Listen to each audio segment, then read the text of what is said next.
할렐루야, 새벽기도에 오신 여러분들을 환영합니다. 사도신경하심으로 우리의 신앙을 함께 고백하겠습니다.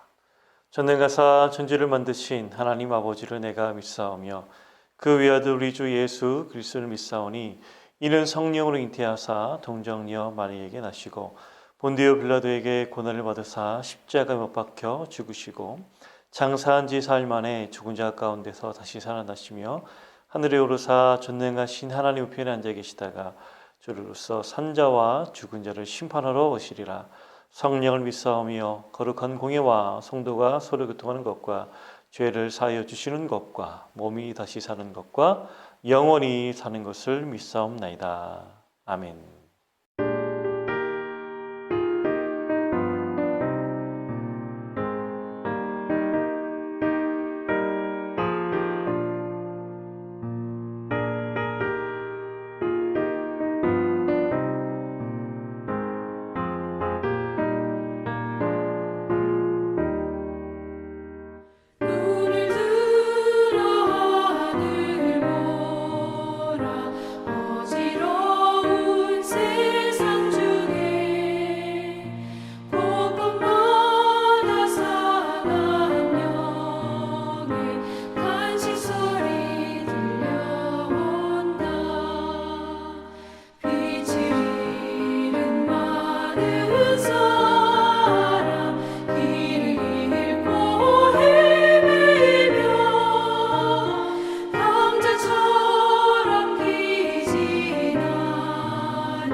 오늘 우리에게 주시는 하나님 말씀은 이사야 6장 13절 말씀입니다. 함께 샤우팅하겠습니다.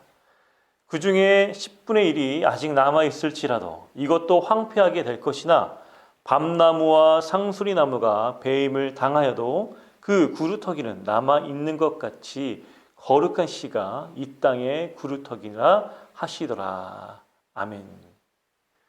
이사야는 유다 왕 웃기야와 요담과 아하스와 히스기야 시대에 예언한 사람이었습니다. 이사야 1장 1절 말씀에 이사야가 어떤 사람인지 어떤 시대에 활동을 했는지 알려주고 있죠. 굉장히 오랫동안 활동한 그런 예언자라고 얘기할 수 있는데요. 오늘 6장은 하나님께서 이사야를 불렀을 때의 그 소명의 장면을 보여주고 있습니다. 오늘 말씀에 보면 6장 1절 말씀에 보면 이 우시야 왕이 죽었을 때의 하나님의 소명의 장면이 나옵니다. 사실 우시야 왕은요, 굉장히 오랫동안 왕으로서 활동을 했습니다. 그리고 대체적으로 하나님께 칭찬받았던, 그래서 솔로몬 시대 이후로 가장 나라를 부강하게 했던 왕이었습니다. 근데 말년에 좀 교만해서 제사장 대신 분향하다가 나병에 걸리게 됐고요. 약 10년 동안 아들 요담과 함께 통치했기 때문에 사실 말년에는 하나님께 영광 돌리지 않았죠. 그럼에도 불구하고 대체적인 평가는 괜찮았습니다. 사실 그의 아들 요담도 하나님께 신실하게 반응했지만 유다 왕국의 어떤 영적 흐름은 굉장히 어두웠습니다. 왕의 한두 명 이런 정도로 그 나라의 쇠한 기운을 막을 수 없었던 것이죠.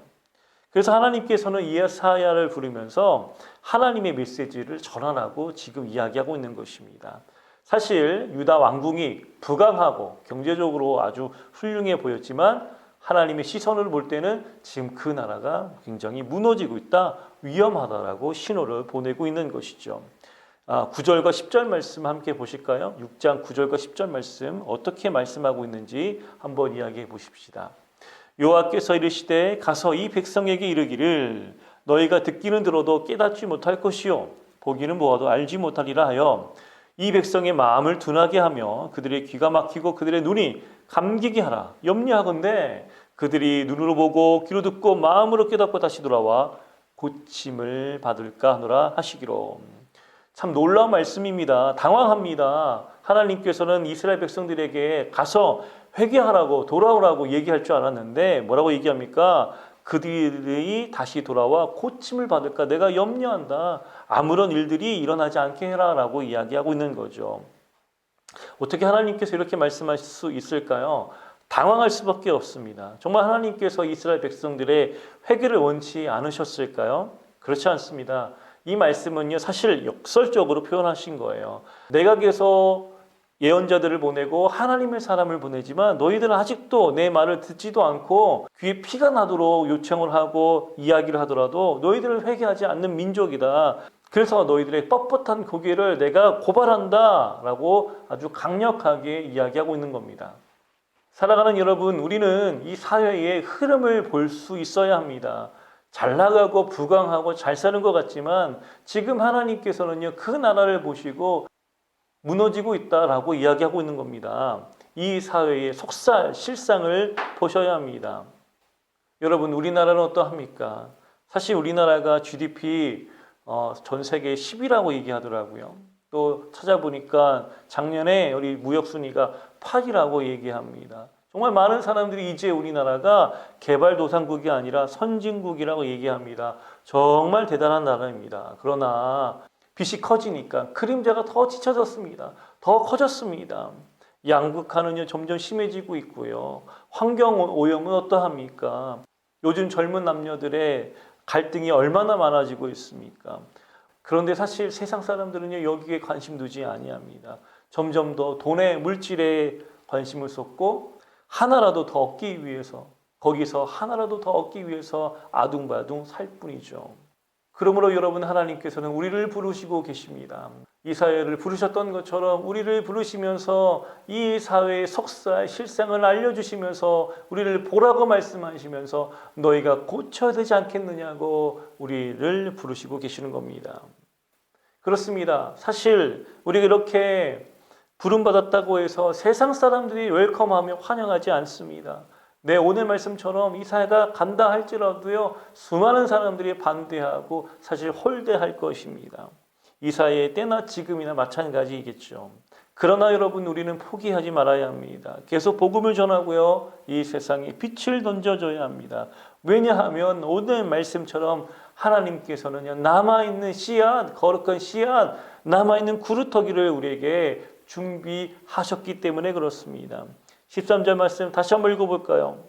그 중에 10분의 1이 아직 남아있을지라도 이것도 황폐하게 될 것이나 밤나무와 상수리나무가 뱀을 당하여도 그 구루터기는 남아있는 것 같이 거룩한 씨가 이 땅의 구루터기니라 하시더라. 네, 수많은 것들이 사라지고 뱀을 당하고 없어질지라도 하나님께서 그 구루터기를 남기신다고 말씀하십니다. 이 세상 전부가 다 변할 거라고 생각하지 않습니다. 우리가 주목해야 할 것은 하나님께서 남기신 인원이 있으니 그 사람을 바라보며 찾으며 발굴하라는 것입니다. 또한 여러분들이 구루터기가 되지 않으시겠습니까? 바로 여러분들이 그 자리에 있어야 합니다. 다 잘리고 없어질지라도 여러분들이 남아있는 그 아름다운 나무가 구루터기가 되셔야 합니다. 그러므로 그 남아있는 사람들끼리 서로 동역하며 힘을 내야 합니다. 이 황폐한 세상에 소망을 심으신 하나님을 바라보며 걸어가셔야 합니다. 사랑하는 여러분, 코로나가 언제 끝날지 모르겠습니다. 지치십니까? 도망가고 싶으십니까? 그러나 여러분들이 바로 하나님께서 남기신 사람이라고 생각하시고 끝까지 붙잡으시고 살아가시기를 다시 한번 주님의 이름으로 축복합니다. 하나님께서 여러분들을 기다리고 계십니다. 하나님께서 여러분들을 붙잡고 계십니다. 기도하겠습니다. 전능하신 하나님 아버지께서 우리를 남아있는 자로 부르셨습니다. 도망가지 아니하고 포기하지 아니하고 이 황폐한 세상에 우리를 남기신 하나님의 뜻대로 하나님께서 우리를 남겨주셨사오니 이곳에 하나님의 소망을, 하나님의 나라를 세우게 하여 주시옵소서. 감사하며 살아계신 예수님의 이름으로 기도합니다. 아멘.